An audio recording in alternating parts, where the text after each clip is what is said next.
Hallelujah. അല്പം കൂടെ energy ഉണ്ടോ നമുക്ക്?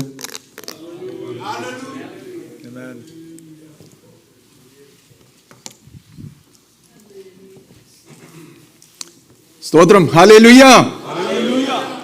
Thank you. Praise God. We should be always, നമുക്ക് എപ്പോഴും ദൈവത്തെ സ്തുതിക്കാനുള്ള ഒരു വലിയ ഉത്സാഹം ഉണ്ടായിരിക്കണം. We should always be rejoicing or be prepared to praise God. ഇന്ന് രാവിലെ ബ്രദർ ജോ ക്ലാസ് എടുത്തപ്പം ആവർത്തന പുസ്തകം 28-ാം അധ്യായത്തിൽ നിന്ന് വായിച്ചു. As Brother Joe was giving the Bible class this morning, he talks from Deuteronomy chapter 28. ഒരു വാക്ക് എൻ്റെ ശ്രദ്ധയിൽ പ്രത്യേകമായി വന്നു. One of the words came to my mind especially. ഒരുപക്ഷെ അത് നമുക്ക് നമ്മുടെ ജീവിതത്തിൽ അങ്ങനെ സംഭവിക്കാൻ ഇടയാകരുത്. And I pray that it will not happen in our lives. അതുകൊണ്ട് ഞാൻ അതൊന്ന് വായിച്ചിട്ട് നമുക്ക് മുന്നോട്ട് പോകാം. ഇന്നത്തെ I want to read that verse before we move on. ആവർത്തന പുസ്തകം 28-ാം അധ്യായത്തിന്റെ 47-ാമത്തെ വാക്യമാണ്. And Deuteronomy 28 verse 47. അവിടെ ഇങ്ങനെ വായിക്കുന്നത്, സകല വസ്തുക്കളുടെയും സമൃദ്ധി ഹേതുവായി നിന്റെ ദൈവമായ യഹോവയെ നീ ഉന്മേഷത്തോടും നല്ല ഹൃദയ സന്തോഷത്തോടും കൂടെ സേവിക്കായിക കൊണ്ട്. Because of abundance of things you had in your life, and yet you did not serve the Lord faithfully. സകല വസ്തുക്കളും സമൃദ്ധിയായിട്ട് ലഭിക്കുമ്പോൾ പിന്നെ ദൈവത്തെ സ്തുതിക്കാനുള്ള ഉത്സാഹം ഇല്ലാതെയായി പോകുക. And when we receive everything abundantly in our lives, we fail to worship or praise God. അമേരിക്കയിൽ ഇത് നമുക്ക് സംഭവിക്കുന്നുണ്ടോ? And is this happening in America as we live in this country? എല്ലാം നന്നായിട്ട് പോകുന്നു അല്ലേ? Everything is going well. നമ്മുടെ ആവശ്യങ്ങളെല്ലാം നടക്കുന്നു. All our needs are met. കുഞ്ഞുങ്ങൾ നന്നായിരിക്കുന്നു, നന്നായിട്ട് പഠിക്കുന്നു. Children are doing well and they're studying well. നല്ല ജോലിയുണ്ട്, നല്ല സൗകര്യങ്ങളുണ്ട്, നല്ല വീട്ടിൽ പാർക്കുന്നു. We have great jobs, great homes, and everything is going well. എല്ലാം നന്നായിരിക്കുന്നു.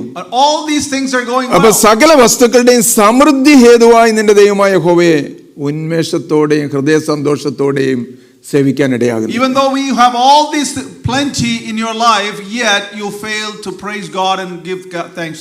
അങ്ങനെ ആയാൽ പിന്നെ ദൈവം എന്ത് ചെയ്യുമെന്ന് ആ അധ്യായത്തിൽ പറയുന്നു. And the rest of the word of God says what will happen to you if you live like that. അത് നമുക്ക് ആർക്കും സംഭവിക്കാതിരിക്കട്ടെ. And I pray that none of that happen to ദൈവം നമ്മെ അനുഗ്രഹിക്കും തോറും സ്തുതിയിലും സ്തോത്രത്തിലും അധികം ഉന്മേഷവും ഉത്സാഹവും കാണിക്കണം. As the Lord continue to bless us abundantly, we need to be rising and you need to be giving more praises and worship to God. ദൈവത്തെ ഒന്ന് സ്തുതിക്കാനും ആരാധിക്കാനുമായിട്ട് ഒരുപാട് പറഞ്ഞു അവസാനം കൊടുക്കുന്നതല്ല ദൈവത്തിന്റെ സ്തുതി. And to compel somebody to worship God or say things, that is not the way we ought to worship. നമുക്ക് എല്ലാം ഉള്ളപ്പോൾ ഇതിന്റെ എല്ലാം ദാതാവ് നമ്മുടെ ദൈവമാണെന്ന് അറിഞ്ഞ് ഓർത്ത് അവനെ സ്തുതിപ്പാൻ നമുക്ക് കഴിയണം. We should be able to worship and thank God because he is the source of everything that we have. Hallelujah. Amen. Hallelujah. Hallelujah. Amen. നമ്മുടെ ഫിലിപ്പിയ ലേഖനത്തിൽ നിന്നുള്ള നമ്മൾ ദൈവത്തിന്റെ വചനം നമ്മൾ കഴിഞ്ഞ ദിവസങ്ങളിൽ കേട്ടുകൊണ്ടിരിക്കുകയായിരുന്നു. We have been reading and thinking from the book of Philippians. അതിനെ നമ്മൾ തുടർന്ന് പോവുകയാണ്. And we are going to continue on that series. 2-ാം അധ്യായത്തിന്റെ 19 മുതൽ 30 വരെയുള്ള വാക്യങ്ങളാണ് വാസ്തവത്തിൽ നമ്മൾ ചിന്തിക്കാൻ പോകുന്നത് അടുത്ത ദിവസങ്ങളിൽ. And the next few weeks we're going to think about Philippians chapter 2 verse 19 to 30. ഇന്ന് അതിന്റെ ഒരു ആരംഭം മാത്രമേ കുറിക്കാൻ പറ്റൂ. And we're going to start that today and we're going to think about the rest of it later. Hall of fame of heaven, സ്വർഗത്തിലെ ഒരു whole of fame ഉണ്ടല്ലോ, നമ്മൾ ആ ടേം കേട്ടിട്ടുണ്ടല്ലോ. We have heard the term hall of fame in heaven. അപ്പം ഈ സ്വർഗത്തിൽ ഒരു ഹോൾ ഓഫ് ഫെയിം ഉണ്ടെങ്കിൽ അവിടെ ഇതെല്ലാം എഴുതി വെച്ചിട്ടുണ്ടെങ്കിൽ ആരെയായിരിക്കും അവിടെ കാണുന്നത്? And if people are mentioned in the hall of fame in heaven, who will be depicted there? ആരുടെയൊക്കെ പേരായിരിക്കും അവിടെ വെളിപ്പെടുന്നത്? Whose names will be revealed there?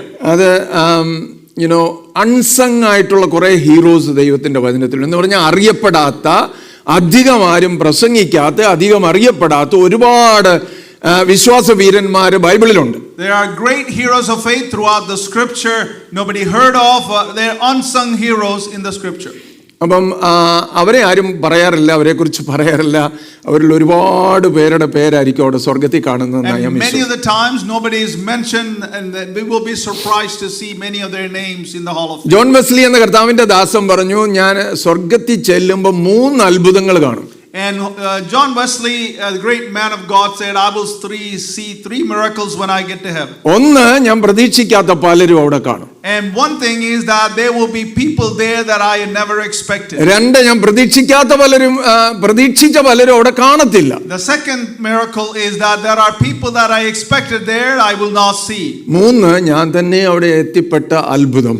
And the third thing is, if I make it there, that will be a miracle also. അപ്പൊ നമ്മൾ grade ചെയ്യുന്നത് പോലെയല്ല ദൈവം grade ചെയ്യുന്നത്. So our God does not grade us the way we grade ourselves. വിശ്വസ്തനെന്നും വിശുദ്ധനെന്നും നീതിമാനെന്നും ഒക്കെ നമ്മൾ പറയുന്നത് പോലെയല്ല ദൈവം നോക്കിയിട്ട് പറയും. We may say ourselves we are righteous and we are do justice, but God does not evaluate us based on. വിശ്വാസത്തിന്റെ വീരപുരുഷന്മാരുടെ ലിസ്റ്റിൽ പട്ടികയിൽ ഒരുപക്ഷേ നമ്മുടെയൊക്കെ നിഘണ്ടുവിൽ പേരില്ലാത്ത അനേകർ ദൈവത്തിന്റെ ദൃഷ്ടിയിലുണ്ട്. Many of the people that we did not expect, we expected to be in the Hall of Fame, may be there, be surprised to us. എബ്രായ ലേഖനം 11 അധ്യായത്തിന്റെ 35 മുതൽ 38 വരെയുള്ള വാക്യങ്ങൾ ആരംഭമായിട്ട് ഞാൻ വായിക്കട്ടെ. And I want to read Hebrews chapter 11 verse 35 through 38.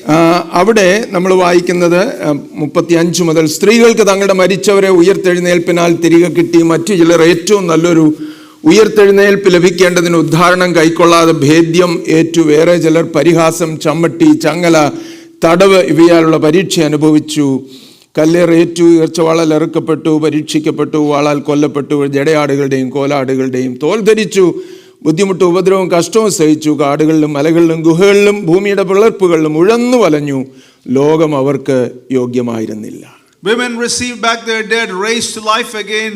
There were others who were tortured, refusing to be released so that they might gain an even better resurrection. Some faced jeers and flogging and even chains and imprisonment.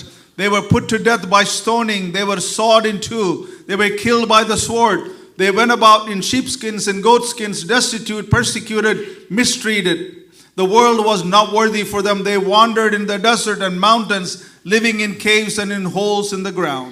ഈ കാര്യം പറയുന്നതിന് മുമ്പേ ഈ ലേഖനകർത്താവ് പറയുന്ന ചില പ്രത്യേക പേരുകളുണ്ട്. And before this is mentioned, the writer of Hebrews mentioned few names. നീതിമാനായ ഹാബേലിൽ തുടങ്ങി ഇങ്ങനെ അബ്രഹാം വരെ മോശ വരെ ഒക്കെയുള്ള ആളുകളുടെ കാര്യമെല്ലാം പറഞ്ഞു, ഒന്നൊന്നായിട്ട് എടുത്തു പറഞ്ഞു. He talks about many people, starting Abel, who was a righteous man, to Moses, to Abraham, many heroes of faith. അത് കഴിഞ്ഞേച്ച് ഒരുമിച്ച് ചിലരുടെ പേരുകൾ പറയുകയാണ്. ഗിദെയോൻ, ബാരാക്ക്, ശിംശോൻ, ഇബ്താഹ്, ദാവീദ് എന്നിവരെയും ശമൂവേൽ മുതലായ പ്രവാചകന്മാരെയും കുറിച്ച് വിവരിക്കുവാൻ സമയം പോരാ. After that he talks about many of the great heroes of faith like Gideon, Barak, Samson, Jephthah, David and Samuel and many other prophets. വിശ്വാസത്താൽ അവർ രാജ്യങ്ങളെ അടക്കി നീതി നടത്തി വാഗ്ദത്തം പ്രാപിച്ചു, സിംഹങ്ങളുടെ വായടച്ചു.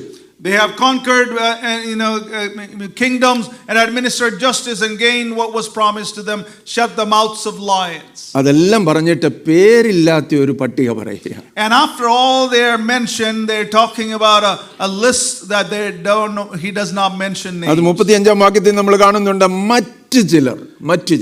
And in verse 35 says some others.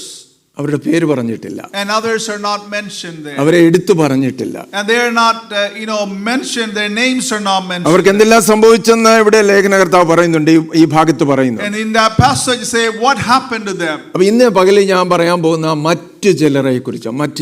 Today I'm going to talk to you about these others who are not mentioned. Unsung heroes, അറിയപ്പെടാത്ത വീരന്മാര്, വീരമതികളായ ആളുകൾ. And those are people who are unsung and nobody knows them or mentions them.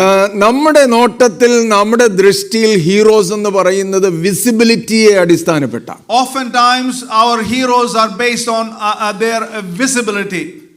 എത്ര പ്രാവശ്യം സ്റ്റേജിൽ കയറുന്നുണ്ട്, എത്ര നന്നായിട്ട് പ്രസംഗിക്കുന്നുണ്ട്, എത്ര നന്നായിട്ട് പാടുന്നുണ്ട്, എത്ര നന്നായിട്ട് ശുശ്രൂഷകളൊക്കെ ചെയ്യുന്നുണ്ട്, എത്ര സ്റ്റൈലിഷ് ആയിട്ടാണ് നടക്കുന്നത്, ഇതെല്ലാമാ നോക്കുന്നത്. Oftentimes we look at how many times they are on the stage, how many messages they mention or shared, or how well they sing, or all the ministry they do well, how well they dress. All these things are our standards. അല്ലെങ്കിൽ മോശയെ പോലെ ഫറവോന്റെ മുമ്പിൽ നിൽക്കുന്ന ആളുകൾ, എലിയാവിനെ പോലെ തീയെ വിളിച്ച് ഇറക്കുന്ന ആള്, പൗലൂസിനെ പോലെ രാജാക്കന്മാരുടെ മുമ്പിൽ പോലും നിന്ന് പ്രസംഗിക്കുന്നയാൾ. All these people like great men of God like Elijah and Moses and who brought the fire down, and these are the people that done great things in the kingdom of God that we often consider heroes. എന്നാൽ ചില ക്വയറ്റർ figures ഉണ്ട്, ഒത്തിരി ഒച്ച വെക്കാത്ത, ശബ്ദമുഖരിതമല്ലാതെ silent ആയിട്ട് കർത്താവിനെ സേവിക്കുന്ന, അങ്ങനെ ജീവിക്കുന്ന ആളുകളുണ്ട്. But there are also quieter figures behind the scenes who faithfully serving the Lord. 2-ാം അധ്യായം 19 ഫിലിപ്പി ലേഖനം 2-ാം അധ്യായം 19 30 വരെയുള്ള വാക്യങ്ങളിൽ അങ്ങനെയുള്ള രണ്ട് വിശേഷാൽ ആളുകളുടെ പേര് പറയുന്നുണ്ട്. And today's text, Philippians chapter 2 verse 19 to 30, there are two people mentioned in that passage. അവിടെ രണ്ട് പേരുടെ പേര് പറയുന്നുണ്ട്. ഒന്ന് തിമോഥിയോസ് ആണ്, രണ്ടാമത്തേത് എപ്പഫ്രോദിത്തോസ്. And the first one is Timothy and the second is Epaphroditus. ഞാൻ അവരിലേക്ക് പിന്നീട് വരാം, ഇന്ന് അതിന് സമയമില്ല. I will come back to them at a later time. Today we don't have time for that. ക്വയറ്റർ ആയിട്ടുള്ള ആള്, മറ്റ് ചിലര് പേരില്ലാത്തവര്, പേരാൽ അറിയപ്പെടാത്തവര്, സമൂഹം വിലമതിക്കാത്തവർ, അവരെ ദൈവം എങ്ങനെയാ കാണുന്നത്? So what does the Lord see in people who the society don't value? They don't give a lot of credence to them. They are not very well known. സ്വർഗത്തിന്റെ ദൃഷ്ടിയിൽ വിശ്വസ്തതയ്ക്കാ പ്രാധാന്യം, നമ്മുടെ പ്രശസ്തിക്കല്ല. In heaven the heaven values faithfulness, not your fame. ആളുകൾ കാണുന്ന എത്ര കാര്യങ്ങൾ ചെയ്യുന്നുണ്ട് എന്നുള്ളതല്ല സ്വർഗത്തിന് പ്രാധാന്യമുള്ളത്, എത്ര വിശ്വസ്തയോടെ അവനെ നമ്മൾ സേവിക്കുന്നുണ്ട്. Heaven doesn't care about what you do in front of people, but the heaven cares about your faithfulness in doing what you are doing. നമ്മുടെ ചർച്ചിലും എല്ലാ ചർച്ചുകളിലും അങ്ങനെയുള്ള ഒരുപാട് പേരുണ്ട്. In our church as well as in many churches there are people like that who are faithful to God. പേര് എടുത്തു പറയാൻ പറ്റാത്തവര്. And you cannot mention or people may not know them.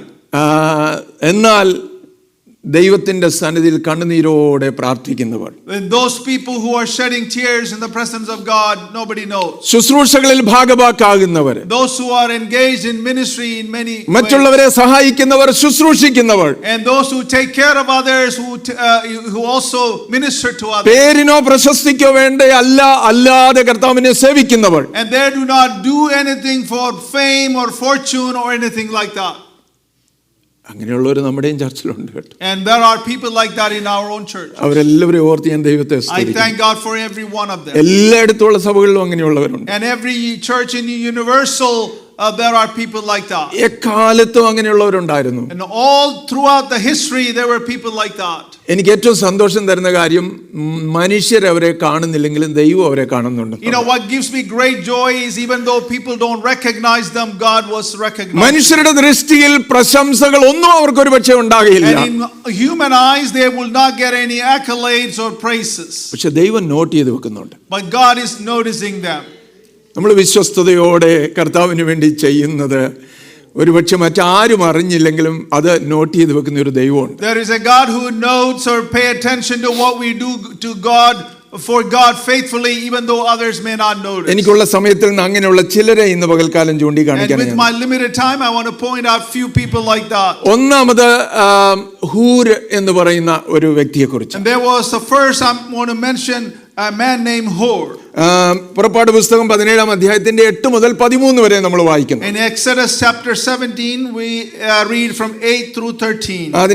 അതിന്റെ background നമുക്കറിയാം, അതുകൊണ്ട് അതിലേക്ക് ഞാൻ പോകുന്നില്ല. I am not going through the background of that because we all know the story. Amalek വന്ന് ഇസ്രായേലിനോട് യുദ്ധം ചെയ്ത സമയത്ത് The Amalekites came attacked the Israelites. യോശുവയോട് ഈ മോശ കൽപ്പിക്കുന്നു, പോയി അവർക്കെതിരായിട്ട് യുദ്ധം ചെയ്യുക. Moses is telling Joshua, go fight against them.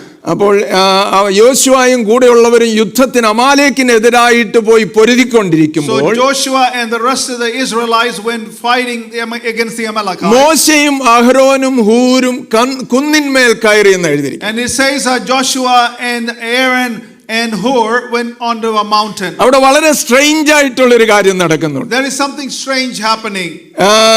മോശയുടെ കൈ ഉയർന്നിരിക്കുമ്പോൾ ഇസ്രായേൽ ജയിക്കും. As long as Moses' arm was raised and Israel had victory. അവന്റെ കൈ താഴ്ന്നിരിക്കുമ്പോൾ അമാലേക്ക് ജയിക്കും. As long as Moses' arms were down, the Amalekites were winning. ഇതെന്തൊരു പ്രതിഭാസമാണ്. Well, what kind of situation is ആ this? മോശയുടെ കൈകൾ ഇങ്ങനെ എത്ര സമയമാ ഉയർത്തിപ്പിടിക്കുന്നത്? How long can Moses keep his arm up? അതുകൊണ്ട് അവിടെ എഴുതിയിരിക്കുക, എന്നാൽ മോശയുടെ കൈക്ക് ഭാരം തോന്നിയപ്പോൾ അവർ ഒരു കല്ലെടുത്തു വെച്ചു, മോശയെ അതിന്മേൽ ഇരുത്തി, അഥവാ അവൻ അതിന്മേൽ ഇരുന്നു. അഹരോനും ഹൂരും ഒരുത്തൻ ഇപ്പുറത്തും ഒരുത്തൻ അപ്പുറത്തും നിന്ന് അവന്റെ കൈകൾ താങ്ങി. As Moses' arm was getting tired, they let Moses sit on a stone. Aaron and Hur on the other side held his arm up. അങ്ങനെ അവന്റെ കൈ സൂര്യൻ അസ്തമിക്കും വരെ ഉറച്ചു നിന്നു. And just like that, they held his arm up until the sunset. Hallelujah. Amen. ഈ അഹരോനെ എല്ലായിടത്തും കാണാനുണ്ട്. We see Aaron everywhere. എന്നാൽ ഹൂരിനെ വളരെ വളരെ നാമമാത്രമായിട്ട് നമുക്ക് കാണാം. But Hur is somebody not mentioned much in the scriptures. മോശയുടെ കയ്യിൽ ആ വടിയൊക്കെ ഉള്ളത്. And Moses have his staff in his hand. എന്നാൽ ആ മോശയുടെ കൈ ഉയർന്നിരിക്കണമെങ്കിൽ, ആ വടിയുമായിട്ട് ഉയർന്നിരിക്കണമെങ്കിൽ താങ്ങുന്ന ആളുകൾ വേണം, അഹരോനും ഹൂരും വേണം. And Moses had that staff in his hand, and for his hand to be held up, you need people who support like Aaron and Hur. ഇത്രയും വലിയ നേതാവായ മോശ, ഇത്രയും വലിയ leader, such a great leader of the Israelite people, and such a person. പ്രായോഗികമായിട്ട് അവനും support വേണമായിരുന്നു. And even practically he also needed help and support. അഹരോനും ഹൂരിനും സ്പോട്ട് ലൈറ്റ് കിട്ടിയില്ല, അവരുടെ നേരെ എല്ലാവരും spot light. The spotlight was not on Aaron or Hur. Spot light എപ്പോഴും മോശയ്ക്ക് നേരെയായിരുന്നു. And the attention, the spotlight was on Moses. അഹരോനും ഹൂരും രണ്ട് വശത്തു നിന്ന് അവന്റെ കൈകൾ ഉയർത്തിപ്പിടിക്കാൻ ഹെൽപ്പ് ചെയ്തതേ ഉള്ളൂ. And Aaron or Hur only supported Moses to keep his arm up. പക്ഷെ അവരില്ലായിരുന്നെങ്കിൽ ആ യുദ്ധം പരാജയപ്പെട്ടു പോകുമായി. But if they were not there, Israelites would have lost the war. Kingdom of God depends on the unseen faithfulness of many people. കാണാൻ വയ്യാത്തവരുടെ റെപ്രസെന്റേഷനാണ് kingdom of ദൈവരാജ്യം പലപ്പോഴും held up ചെയ്യുന്നത്. ചരിത്രത്തിന് പറയാൻ പറ്റുന്ന മോശ ഉയർത്തിയ കൈകളെ കുറിച്ചായിരിക്കും. And history only can talk about that arm of Moses that was raised. എന്നാൽ സ്വർഗ്ഗം ഓർക്കുന്നുണ്ട്, ഇരുവശത്തും ഇരുന്ന നിന്നുകൊണ്ട് കൈകൾ ഉയർത്തിപ്പിടിച്ച അഹരോനെയും ഹൂരിനെയും. But the heaven remembers those people like Aaron and Hur who helped Moses lift his arm. Hallelujah. Amen. അങ്ങനെയുള്ള ശുശ്രൂഷകൾ ചെയ്യുന്നവരെ ഓർത്ത് ഞാൻ ദൈവത്തിന് സ്തോത്രം. I thank God for people who are involved in such ministry in the church. നമ്മളൊരു construction work നടക്കാൻ പോവാ, ദൈവം അനുവദിച്ചാൽ. God willing, we are going to start a construction of a building. ഇപ്പൊ എന്റെ കൂടെ നിൽക്കുന്ന ഒരു എഞ്ചിനീയർ ആണെന്ന് എനിക്കറിയാം. Amen. അപ്പം ഞാൻ പറയുന്നതിനകത്ത് എന്തെങ്കിലും തെറ്റുണ്ടേ ഇപ്പം പറയേണ്ട, പിന്നീട് എന്നോട് പറഞ്ഞാൽ മതിയേ. അപ്പോൾ ഒരു കൺസ്ട്രക്ഷൻ നടക്കുമ്പോൾ, ഒരു ബിൽഡിങ്ങിന്റെ വർക്ക് നടക്കുമ്പോൾ അതിനകത്ത് രണ്ട് തരത്തിലുള്ള ബീംസ് ഉണ്ടാകുമല്ലോ. And when a building is constructed, there's multiple kinds of beams. Decorative ബീംസും ഉണ്ട്, ലോഡ് ബെയറിംഗ് ബീംസും ഉണ്ട്. There are decorative beams as well as structural beams that carry the load of the building. കാണാൻ ഏറ്റവും നല്ലത് decorative beams. Oftentimes the decorative beams are the ones attractive. എന്നാൽ അധികമാരും കാണാത്ത, ശ്രദ്ധിക്കാത്ത ചില ബീംസ് ഉണ്ട്. But sometimes there are structural beams that are hidden and nobody pays attention. അവയെ വിളിക്കുന്നതാ load bearing beams. And they are called load bearing beams. ആരും കാണാറില്ല. And nobody pays attention. It's not visible. പക്ഷെ ആ load bearing beams ഇല്ലെങ്കിൽ കെട്ടിടം താഴെ പോകും. But if those load bearing beams are not there, the building will collapse. ഈ കെട്ടിടങ്ങളൊക്കെ നിൽക്കും. നമ്മൾ ഫിസിക്കലായിട്ടുള്ള ബിൽഡിങ്ങിനെ കുറിച്ചല്ല ഞാൻ പറയുന്നത്. I'm not talking about a physical building alone. Church എന്ന് പറയുന്ന കെട്ടിടം, A church is a building. ദൈവത്തിന്റെ സഭ എന്ന് പറയുന്നത്, The church of God is a building. പ്രകടമായിട്ട് നിൽക്കുന്നത്, ശക്തമായിട്ട് നിൽക്കുന്നത്, and that church is standing visibly for all. അതിനെ സഹായിക്കുന്ന, അത് നടക്കുവാൻ കാര്യം ആകുന്ന അനേക കരങ്ങളുണ്ട്, അനേകർ ഉൾപ്പെട്ടിട്ടുണ്ട്. There are many things behind the scene makes the church function as a body. തിമോത്തിയെ കുറിച്ച് ഇവിടെ പറയുന്നുണ്ട്, ഇമോഷണൽ ബേർഡൻസ് ഒക്കെ അതിൽ ഹെൽപ്പ് ചെയ്യുന്ന ആളായിരുന്നു Timothy. And Timothy was somebody emotionally supporting, helping the church. Epaphroditus financial ബേർഡനിൽ ഹെൽപ്പ് ചെയ്യുന്ന ആളായിരുന്നു. Epaphroditus was somebody financially supporting the church. അപ്പൊ ഇതെല്ലാം ചർച്ചിലുള്ളതാ. All these things are part of the church. Emotional needs ഉള്ളവരെ help ചെയ്യുന്നവര്, And people who have emotional needs supporting them. Financial burdens ഉള്ളവരെ help ചെയ്യുന്നവര്, And there are people who have financial needs supporting them. രോഗങ്ങളും പ്രയാസങ്ങളും ഉള്ളവരെ help ചെയ്യുന്നവര്, Those who are going through difficulties and sickness and in our lives. ഇതെല്ലാം ഒരു സഭയിലുണ്ട്. All these are happening in a church. അപ്പൊ ഇതെല്ലാം സഭയിൽ വേണം കേട്ടോ. Now, all these things are needed in a church. എല്ലാ വിശ്വാസികളും ഓർണമെന്റൽ ബീംസ് ആകണമെന്ന് പറഞ്ഞാൽ പറ്റത്തില്ല. And all believers cannot be ornamental or non-functional beings. നമുക്ക് ലോഡ് ബെയറിംഗ് ബീംസും വേണം. We also need load-bearing beams in the church. നിങ്ങളെ കേൾക്കുന്നുണ്ടോ? Are you listening to us? എല്ലാവരും ആരും കാണാത്ത ഇടങ്ങളിൽ വിശ്വസ്തയോടെ ശുശ്രൂഷിക്കുന്നവർ. If there are people who are without any acknowledgement or invisible working in the kingdom of God.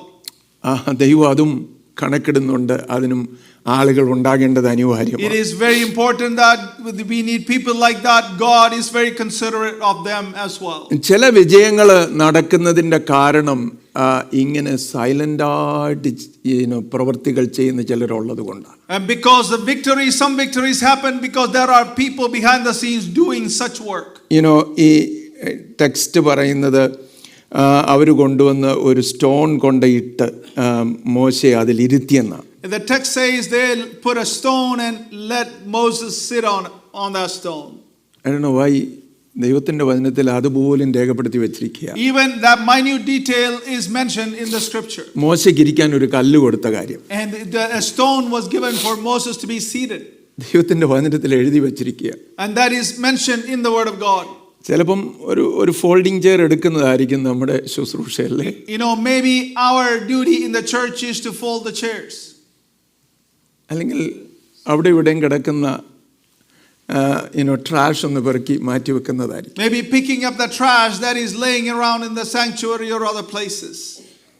ചെറുതെന്ന് നമ്മൾ വിചാരിക്കുന്ന കാര്യങ്ങൾ, even though we may think it is unimportant or minute, അത് വിശ്വസ്തയോടെ ചെയ്യുമ്പോൾ, കർത്താവിന് വേണ്ടി ചെയ്യുമ്പോൾ, as you do it faithfully for the Lord. മനുഷ്യരെ മോശയെ മാത്രമേ കാണുന്നുള്ളായിരിക്കും, പക്ഷേ സ്വർഗം ഹൂരിനെയും കാണുന്നുണ്ട്, അഹരോനെയും കാണുന്നുണ്ട്. People may only recognize or notice Moses, but there is heaven who looks at Hur and Aaron who support them. ഞാൻ എൻകറേജ്മെന്റിന് വേണ്ടി പറയുക, അങ്ങനെ നിശബ്ദമായിട്ട് സേവനങ്ങൾ ചെയ്യുന്നവർ എന്നെ ആരും കാണുന്നില്ലല്ലോ, എനിക്ക് ഒരു പ്രശംസയില്ലല്ലോ, എനിക്ക് അംഗീകാരമില്ലല്ലോ എന്നെല്ലാം പറയുന്ന ആരെങ്കിലും ഉണ്ടെങ്കിൽ, if any of you are saying that nobody recognizes me, I'm involved in ministry and different things, I'm speaking to them this morning. ഓർത്തുകൊള്ളണം, മനുഷ്യർ കണ്ടില്ല എങ്കിലും ദൈവം കാണുന്നുണ്ട്. Remember that even though human beings may not notice you, there is a God who notices it. ദൈവത്തിന്റെ വചനം വളരെ വ്യക്തമായിട്ട് പറയുന്നു, നമ്മുടെ വിശ്വസ്തതയ്ക്ക് ഒരു പ്രതിഫലമുണ്ടെന്ന്. I mean, the word of God is very clear. Your faithfulness will be rewarded by God. എത്ര പേർക്ക് ധൈര്യമുണ്ട് ഇന്ന് രാവിലെ ആ കാര്യം? How many of you are bold enough to say and lift your hand? വിശ്വസ്തയോടെ നാം ജീവിച്ചാൽ അതിനൊരു പ്രതിഫലമുണ്ട്. You live faithfully and serving God, there is a reward. അത് ദൈവത്തിന്റെ വചനം തരുന്ന ഗ്യാരണ്ടിയാണ്. It is a guarantee that the word of God gives us. Hallelujah. Hallelujah. നിങ്ങൾ മുന്നോട്ട് പോകട്ടെ. രണ്ടാമത് കാണുന്ന വളരെ വ്യത്യസ്തമായിട്ടുള്ള ഒരു ക്യാരക്ടറാണ്. And there is another character that we see in the scriptures. Preserving the ministers. ശുശ്രൂഷകരെ താങ്ങി നിർത്തുന്ന അഥവാ അവരുടെ ജീവനെ സൂക്ഷിക്കുന്ന ഒരു ദൈവദാസൻ. And there is a man mentioned who takes care of the life of those who are serving God. അദ്ദേഹത്തിന്റെ പേര് ഒബദ്യ എന്നായിരുന്നു. And his name was Obadiah. അപ്പൊ ഒബദ്യാവ് 1 രാജാക്കന്മാർ 18:3-4 വാക്യങ്ങളെ അദ്ദേഹത്തെ കുറിച്ച് വായിക്കുന്നു. In 1 Kings chapter 18 verse 3 and 4 we read. അവിടെ ഇങ്ങനെ വായിക്കുന്നു, ആഹാബ് കൊട്ടാര വിചാരകനായ ഓബദ്യാവിനെ വിളിച്ചു, ഓബദ്യാവോ യഹോവയെ വളരെ ഭയപ്പെടുന്നവനായിരുന്നു. And it says Ahab summoned Obadiah, his palace administrator. Obadiah was a devout believer in the Lord. 4-ാമത്തെ വാക്യം പറയുന്നു, ഇസബേൽ യഹോവയുടെ പ്രവാചകന്മാരെ കൊന്നുകളഞ്ഞപ്പോൾ ഓബദ്യാവ് 100 പ്രവാചകന്മാരെ എടുത്ത് 50 പേരെ വീതം ഗുഹകളിൽ ഒളിപ്പിച്ചു, അവർക്ക് അപ്പവും വെള്ളവും കൊടുത്ത് രക്ഷിച്ചു. Verse 4 says, while Jezebel was killing the Lord's prophets, Obadiah had taken 100 prophets and hidden them in 2 caves, 50 in each, and had supplied them with food and water. എത്ര പേർക്കറിയാം ഓബദ്യാവിനെ കുറിച്ച്? How many of you know about Obadiah? 100 പേരെ അപ്പവും വെള്ളം കൊടുത്ത് രക്ഷിച്ചെന്ന്. He took 100 people and fed them water and bread. മൃഗങ്ങൾക്കൊന്നും പുല്ല് പോലും കിട്ടാഞ്ഞിട്ട് രാജാവ് പോലും പുല്ല് തിരക്കി ഇറങ്ങിയിരിക്കുക. And in that time, even the animals were starving because there was no grass, and king himself was looking for grass. അങ്ങനെയുള്ള ക്ഷാമത്തിന്റെ സമയത്ത് 100 പേരെ 50 പേരെ വീതം 2 ഗുഹകളിൽ പാർപ്പിച്ച് രക്ഷിച്ചു. In such a famine time, Obadiah took 50 prophets in one cave and 50 in another and fed them. ഏലിയാവിനെ പോലെ അവൻ തീയൊന്നും ഇറക്കിയില്ല. He did not bring the fire down like Elijah. ഏലീശായെ പോലെ മരിച്ചവരെ ഉയർപ്പിച്ചുമില്ല. Just like Elisha, that he did not raise people from the dead. ഓബദ്യാവിന് ആകെ ചെയ്യാൻ പറ്റുന്നത് 50 പേരായി 2 ഗുഹകളിലായിട്ട് പ്രവാചകന്മാരെ രക്ഷിച്ച് അവരെ ഫീഡ് ചെയ്തുകൊണ്ടിരിക്കുക. All Obadiah could do was take care of 50 prophets and support them and save them in these caves. ഒരു Bible commentator പറയുന്നത് ഞാൻ വായിച്ചത് ഞാൻ ഓർക്കുന്നുണ്ട്. ഈ ലേറ്റർ ഓൺ എലീശായുടെ അടുത്ത് ഒരു സഹോദരി വരുന്നുണ്ട്, ഒരു വിധവ വരുന്നുണ്ട്. And in a Bible commentary I read later on, we see in the text that a widow comes to Elisha. And she says, എൻ്റെ ഭർത്താവ് നിന്റെ ദാസൻ യഹോവ ഭക്തനായിരുന്നു എന്ന് നിനക്കറിയാമല്ലോ. And she says to Elisha that my husband was a servant of God. അപ്പോൾ ഞങ്ങൾ കടത്തില. But now we are in debt. കടക്കാരൻ വന്ന് ഞങ്ങൾക്കുള്ളതെല്ലാം കൊണ്ടുപോകാൻ ശ്രമിക്കുക. The debtors are coming to take everything and we have. അപ്പോൾ ഈ കമന്റേറ്റർ പറയുന്ന ഈ വന്ന ആൾ മറ്റാരും അല്ലായിരുന്നു. ആരായിരുന്നു? ഓബദ്യാവിന്റെ വൈഫായിരുന്നു എന്നാ പറയുന്നത്. The commentator says that this widow was the wife of Obadiah. നോക്കണേ, ഈ ഓബദ്യാവ് എന്ന് പറയുന്ന ഭക്തനായ ദൈവദാസൻ. Here we see a great man of God. ഒരു ക്വയറ്റ് ഇൻവെസ്റ്റർ ആയിരുന്നു. Quiet investor. He was a quiet investor. 100 പേരെ പ്രൊഫറ്റിക് ലൈനിനെ മുഴുവൻ രക്ഷിച്ച ആളാ. Here he saved the entire prophetic line of Israel. ഓബദ്യാവ് അത് ചെയ്തില്ലായിരുന്നെങ്കിൽ ആ 100 പ്രവാചകന്മാരെയും കൊന്നുകളയുമായിരുന്നു. And if Obadiah didn't do that, all 100 of those prophets would have been killed. Catering business ഒന്നും നടത്തുന്ന ആളല്ലായിരുന്നല്ലോ. And he was not a man who owned a catering business. പക്ഷേ തനിക്കുള്ളതിൽ നിന്ന് അല്ലെങ്കിൽ ചെയ്യാൻ പറ്റുന്നത് കൊടുത്ത് അവരുടെ ജീവനെ രക്ഷിച്ചെന്നാ പറയുന്നത്. But it says that whatever he had in his possession, he saved their lives by giving them bread and water. ഒരു സ്പിരിച്വൽ ഇൻഷുറൻസ് പോളിസി അല്ലേ? And that was a spiritual insurance policy. ഓബദ്യാവ് തന്റെ ചുമലിലെടുത്തു. Obadiah took on that responsibility. സ്വർഗ്ഗം അത് not ചെയ്തു. And the heavens noticed. എലീശായുടെ മുമ്പിൽ പറയുന്നുണ്ട്, ഏലിയാവിന്റെ മുമ്പിൽ പറയുന്നുണ്ട്. In front of Elisha and Elijah it is mentioned.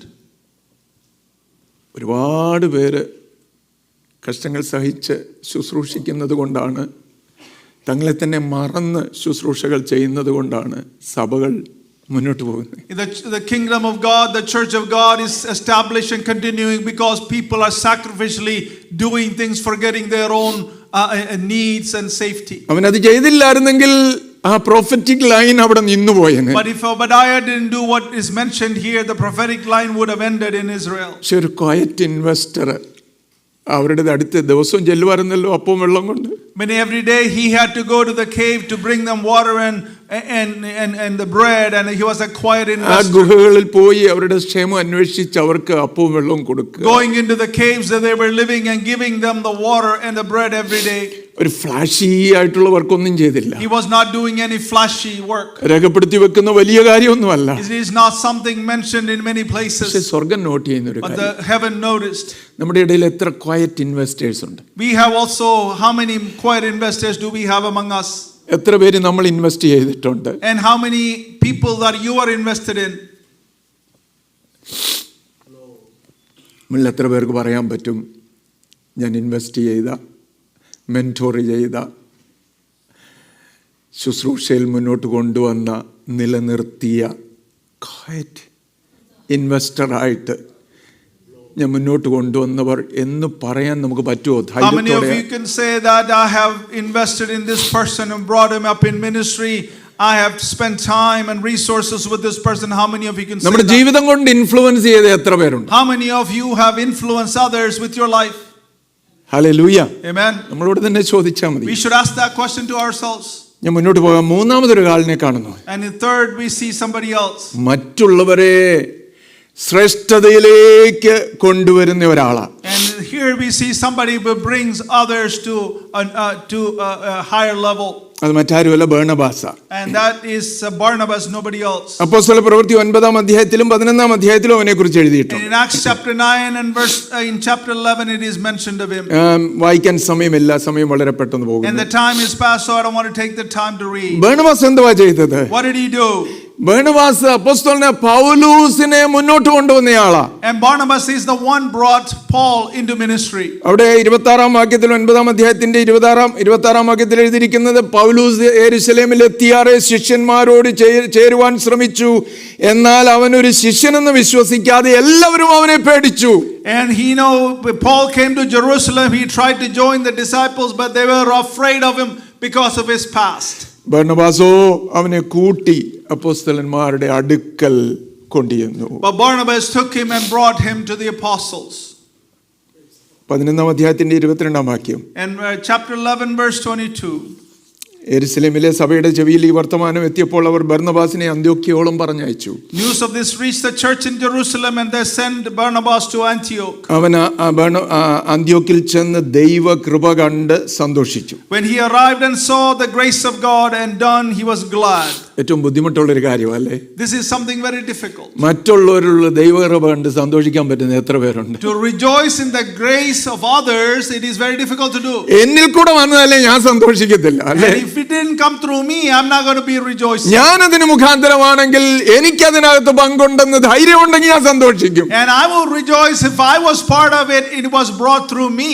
എന്നാൽ ബർണബാസ് അങ്ങനെയല്ലായിരുന്നു. But Barnabas is not like that. അവൻ അന്ത്യോക്യയിൽ ചെന്ന് അവിടെ ദൈവ കൃപ കണ്ട് സന്തോഷിച്ചു. He went to Antioch and saw the grace of God working in others. അവൻ നല്ല മനുഷ്യനും പരിശുദ്ധാത്മാവിനാലും വിശ്വാസത്താലും നിറഞ്ഞവനുമായിരുന്നു എന്നെല്ലാം പറഞ്ഞിട്ട് 25-ാം വാക്യത്തിൽ പറയുക, പിന്നെ അവൻ ശൗലിനെ തിരവാൻ തർസോസിലേക്ക് പോയി. And he went to look for Paul in Tarsus, and he found him there. അവനെ കണ്ടെത്തിയാറെ അന്ത്യോക്യയിലേക്ക് കൂട്ടിക്കൊണ്ടുവന്നു. And he saw him and brought him back to Antioch. ഇന്ന് നമ്മൾ പ്രസംഗങ്ങളിൽ യേശുവിന്റെ പേര് കഴിഞ്ഞാൽ ഏറ്റവും അധികം പറയുന്ന ആരുടെ പേരാ? In all our messages after Jesus, whose name is mentioned most of the time, പൗലോസിന്റെ പേരാ. we mention Paul. നമ്മുടെ ഈ ന്യൂ ടെസ്റ്റമെന്റ് തിയോളജി എല്ലാം ഫോം ചെയ്യാനായിട്ട് ദൈവം ഉപയോഗിച്ച ഒരു വ്യക്തിയായിരുന്നു അപ്പോസ്തലനായ പൗലോസ്. Paul was somebody God used to create or lay the foundation of New Testament theology. അപ്പോൾ ഒരു ടാലന്റ് ഹണ്ട് നടന്നു, ഒരു സ്പിരിച്വൽ ടാലന്റ് ഹണ്ട്, സ്കൗട്ട്. അതിനകത്ത് ബർണബാസ് കണ്ടെത്തിയതാണ് ഈ വ്യക്തിയെ. So in a talent resource finding, Barnabas found Paul in that situation. മറ്റൊരാളെ അംഗീകരിക്കാൻ ഒരുങ്ങിയ ഒരാൾ. And he was willing to accept somebody else. എല്ലാരും ശൗലിനെ പേടിച്ച് അവൻ ഇവിടെ എല്ലാവരെയും അറസ്റ്റ് ചെയ്യാൻ വന്നിരിക്കാന്ന് പറഞ്ഞിരിക്കുമ്പോൾ ഇവിടെ ഇതാ ഒരുവൻ നിന്നുകൊണ്ട് ആ ശൗലിനെ ചേർത്ത് പിടിച്ച് അപ്പോസ്തലന്മാരുടെ അടുത്ത് കൊണ്ടുപോയി. Everybody was scared of Paul because of his past, and they did not want to accept him. But here Barnabas accepting him regardless of his past. നമുക്ക് മാറ്റിക്കളയാൻ എളുപ്പമുണ്ട്. It is easy to reject. ചേർത്ത് പിടിക്കാൻ വലിയ പാടാണ്. It is very difficult to acknowledge and accept. ആരോ പറഞ്ഞതുപോലെ ആ ministry of എലിവേറ്ററും ഉണ്ട്, ministry of ലാഡറും ഉണ്ട്. And we have ministries of elevators and ministries of ladder. ലാഡറിന്റെ മിനിസ്ട്രി എന്ന് പറഞ്ഞാൽ ഇങ്ങനെ ഗോവേണി കയറി നമ്മളങ്ങ് പോകുന്നതാ. And ladder ministry is like climbing every rung of the ladder. Elevator എന്ന് പറഞ്ഞാൽ അത് മറ്റുള്ളവരോടൊപ്പം നമ്മൾ മുകളിലോട്ട് പോകും. Elevator is something you take others with you as you go up. ചില ലീഡേഴ്സ് ലാഡർ പോലെയാ. And some leaders are like ladders. അവര് തന്നെ ഇങ്ങനെ പൊങ്ങിപ്പോയിക്കൊണ്ടിരിക്കും. And they are climbing the ladder by themselves. എന്നാൽ മറ്റുള്ളവർ മുകളിലേക്ക് അവരെ കൊണ്ടുപോകാൻ ശ്രമിക്കത്തില്ല. And they will not take others to the elevated position. Barnabas അങ്ങനെയല്ലായിരുന്നു. But Barnabas was not like ഒരു that. എലിവേറ്ററിന്റെ ശുശ്രൂഷയായിരുന്നു. He had a ministry of ഒരു ബ്രിഡ്ജ് ബിൽഡറായിട്ട് അവൻ നിന്നു. He was a bridge builder. Barnabas പൗലൂസിനെ മാത്രമല്ല അങ്ങനെ സഹായിച്ചത്. And not only Paul, Barnabas helped. അന്ത്യോക്യയിലെ സഭയെ മാത്രമല്ല സഹായിച്ചത്. He not only helped the church in Antioch. അവനൊരു സെക്കൻഡ് ചാൻസ് സ്പെഷ്യലിസ്റ്റ് കൂടിയായിരുന്നു. And he was also given an opportunity, a second chance to others. നമ്മൾ എത്ര പേര് സെക്കൻഡ് ചാൻസ് കൊടുക്കാൻ ഒരുക്കമുള്ളവർ? How many of you are willing to give a second chance to someone? നമ്മുടെയൊക്കെ നിഘണ്ടുവിൽ ഒറ്റ ചാൻസേ ഉള്ളൂ. And in many of our dictionary there is only one chance. Even Paulose പോലും തള്ളിക്കളഞ്ഞ ഒരാള്. Even Paul himself rejected this person. യോഹന്നാൻ മർക്കോസ് എന്ന് പറയുന്ന ആൾ അവരുടെ യാത്രയിൽ പോയിട്ട് പകുതി വഴിയിൽ അവൻ മടങ്ങിപ്പോയത് കൊണ്ട് അവനെ ഇനി വേണ്ടെന്ന് പറഞ്ഞു. And Paul rejected him. John Mark went on the trip on a mission trip with them, and he went back, so Paul rejected him. പക്ഷെ പൗലൂസ് അവനെ ചേർത്തുകൊണ്ടു. But Barnabas also Barnabas took him in. അവസാനം പൗലൂസ് തന്നെ എഴുതുകയാ, അവൻ എനിക്ക് ഉപയോഗമുള്ളവനായതുകൊണ്ട് അവനെയും കൂടെ കൊണ്ടുവരണം. In Paul, one of the epistles, right, Barnabas was useful. John Mark was useful to me, so bring him along. മർക്കോസിന്റെ സുവിശേഷം അദ്ദേഹം എഴുതിയെന്നാ പറയുന്നത്. And it says that John Mark is the one who wrote the book of the Gospel of Mark. Second chance കൊടുത്ത് ഒരാൾ ചേർത്ത് പിടിച്ചപ്പം അത് ദൈവരാജ്യത്തിന് എത്ര വലിയ അനുഗ്രഹം. As somebody was willing to give a second chance to a person, look what the kingdom of God, how it benefited. അസൂയപ്പെടാനായിരുന്നെങ്കിൽ ഏറ്റവും അധികം ചാൻസ് ഉണ്ടായിരുന്നത് ബർണബാസിനായിരുന്നു. And if anybody wanted to be jealous about somebody, Barnabas had all the right to. ആദ്യം എല്ലാം പേര് പറയുമ്പോൾ ആദ്യം പറയുന്ന പേരാരുടെയായിരുന്നു? And when he mentioned many names, who was the first mentioned? ബർണബാസും ശൗലും, ബർണബാസും ശൗലും. Barnabas and Saul, it was mentioned multiple times. ആ പേര് പിന്നെ അങ്ങ് തിരിഞ്ഞു. But later on that name changed. ശൗലും ബർണബാസും. Paul and Barnabas. ഒരിടത്ത് ചെന്ന് പ്രസംഗിച്ചപ്പോൾ അവരെ കുറിച്ച് എഴുതിയിരിക്കുകയാണ്, അവിടെ ബർണബാസിനെ വിളിച്ചിരുന്നത് ഇന്ദ്രൻ എന്നായിരുന്നു. സിയസ്, ഗ്രീക്കുകാരുടെ പ്രധാന ദേവനാ. And one of the places that they were preaching, and Barnabas was known as Zeus, the Greek god. എന്നാൽ പൗലൂസിനെ ബുധൻ എന്ന് വിളിച്ചു. ബുധൻ എന്ന് പറഞ്ഞ സിയസിന്റെ പ്രാധാന്യം ബുധനില്ല. And Paul was mentioned another name that did not have the importance of Zeus. അങ്ങനെയായിരുന്നു ഇവരുടെ പ്രോട്ടോകോൾ ഓർഡറും എല്ലാം. And that's how the protocol was in these places. ദൈവത്തിന്റെ ഹിതപ്രകാരം പൗലൂസിന്റെ ശുശ്രൂഷകൾ അത്ഭുതകരമായി നടക്കുമ്പോൾ സ്ലോലി ബർണബാസ് പുറകിൽ നിന്നവനെ സപ്പോർട്ട് ചെയ്യുക. And as the great ministry was going on with Paul, Barnabas was behind the scenes supporting Paul. മുന്നേ ഇരുന്ന് കൈകൊട്ടി ഉത്സാഹിപ്പിക്കാൻ ഇരിക്കുന്ന റോൾ അവൻ ഏറ്റെടുക്കുക. And he took on the role of sitting in the front pew and clapping the hands and encouraging Paul. നമുക്കൊക്കെ വലിയ ബുദ്ധിമുട്ടാണ്. It is very difficult for many of us. ഞാനില്ലാത്ത ഒന്നും നല്ലതല്ലല്ലോ. And if I'm not involved, it cannot be any good. Barnabas അങ്ങനെയല്ലായിരുന്നു. Barnabas was not like that. സമയമില്ലാത്തതുകൊണ്ട് എന്റെ വാക്കുകൾ ഇന്ന് അവസാനിപ്പിക്കാം. Because of the lack of time, I want to conclude. നമ്മുടെ എല്ലാം മുമ്പിൽ മനോഹരമായിട്ടുള്ള ഉദാഹരണങ്ങൾ. There are many examples in front of us. നമ്മൾ എന്തുവാ ചെയ്തുകൊണ്ടിരിക്കുന്നത്? What are we doing?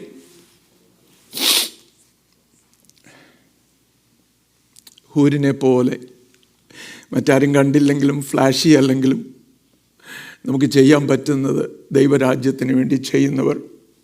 Just like Hur, even though nobody is paying attention or I don't get any recognition, I continue to do Lord's work. ഓബദ്യാവിനെ പോലെ quiet investors ആയിട്ട് ദൈവരാജ്യത്തിന്റെ അഭിവൃദ്ധിക്കായിട്ട് നിലനിൽപ്പിനായിട്ട് അനേകരുടെ നിലനിൽപ്പിനായിട്ട് യത്നിക്കുന്നവർ. Just like Obadiah, taking care of people, a quiet investor in the kingdom of God to take care of people and the work of the Lord. ബർണബാസിനെ പോലെ മറ്റുള്ളവരെ മുമ്പിൽ കൊണ്ടുവന്ന് കർത്താവിന് കൊള്ളാവുന്നവരാക്കുന്നവർ. Just like Barnabas, bringing others to Christ and encouraging them and lifting them up. നമ്മുടെ കണ്ണുകളെ അടയ്ക്കാമോ? Can we close our eyes? മറ്റ് ചിലർ എന്ന് പറയുന്ന അതിൽപ്പെട്ട ഈ ഗണങ്ങൾ, ഈ ആളുകളൊക്കെ, these people who are not recognized, they say included in the list of others. വലിയ പ്രഗത്ഭന്മാരെ പോലെ പട്ടികയിൽ ഒരുപക്ഷെ പേരില്ല എന്ന് വന്നേക്കാം. They may not be listed in the Hall of Fame as mentioned in the Hebrews. പക്ഷെ സ്വർഗം നിന്നെയും കാണുന്നുണ്ട്. But the heaven is also noticing you. നിന്റെ പരിശ്രമങ്ങളെല്ലാം കാണുന്നുണ്ട്. The heaven understands your labor. ആത്മാർത്ഥതയോടെ വിശ്വസ്തയോടെ കർത്താവിനെ മഹത്വപ്പെടുത്തുവാൻ ശ്രമിക്കുമ്പോൾ When you serve the Lord faithfully and sincerely, ദൈവം അത് കാണാതിരിക്കുകയില്ല. and God will not close his eyes. ദൈവം ആരുടെയും കടക്കാരനല്ല. He is not a debtor to any. ഞാൻ നിങ്ങളും ചെയ്യുന്നതെല്ലാം അവൻ കാണുന്നുണ്ട്. He understands and know everything that we do. ആത്മാർത്ഥതയിൽ നമ്മൾ ചെയ്യുന്നതെല്ലാം ദൈവം He കാണും. understands everything we do out of our sincerity. ദൈവത്തെ സ്നേഹിക്കുന്നത് കൊണ്ട് നമ്മൾ എന്ത് ചെയ്യുന്നു അത് കർത്താവ് കാണുന്നുണ്ട്. And he also sees what we do because we love him. അതിന് പ്രതിഫലം ഉണ്ടാകാതെ പോകുകയില്ല. And you will be surely rewarded. നമുക്ക് ദൈവകരങ്ങളിൽ നമ്മെ തന്നെ ഏൽപ്പിക്കാം. Let us surrender ourselves in the presence of നമുക്ക് God. പ്രാർത്ഥിക്കാം. Let us pray. Our Heavenly Father, we thank you for this day. Thank you for speaking to us intimately, Lord. People who are behind the scenes, unknown figures throughout the scripture who has done great work for the kingdom.